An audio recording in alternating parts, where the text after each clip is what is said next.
The question is, why have the Chinese chosen this particular time to move?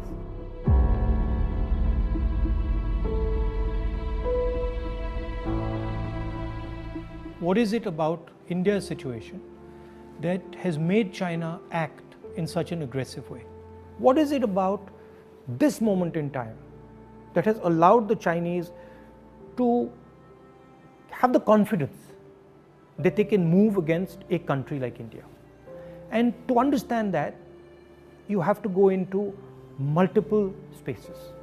Countries are protected not by one particular thing, but by a confluence of forces, by a confluence of systems. Okay? So a country is protected by its foreign relationships, it is protected by its neighborhood, it is protected by its economy, it is protected by the feeling that its people have, the vision that its people have. And what has happened over the last 6 years, that on all those areas, India has been disturbed and disrupted. And I'll cover each one of them. Let's start with foreign policy. Our relationship with the outside world used to be with multiple countries. We had a relationship with America, strategic partnership with America, I would say, and that is very important.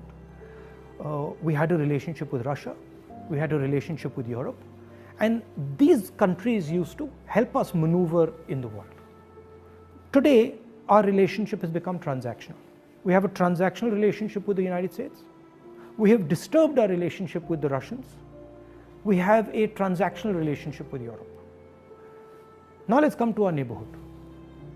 Earlier, Nepal was a friend, Bhutan was a friend, Sri Lanka was a friend. Our neighborhood, other than Pakistan, was working with India and saw itself as being partnered with India.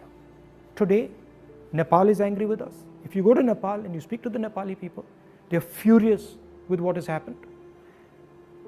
Sri Lankans have given a port to the Chinese. Maldives is disturbed. Bhutan is disturbed. So we have disrupted our foreign partners, we've disrupted our neighborhood. Now let's come to the economy. Our pride, something that India used to go to the rest of the world and talk about, boast about. Worst economic growth, 50 years, no end in sight, absolute disaster, unemployment highest in 40-50 years. So our strengths have suddenly become our weaknesses.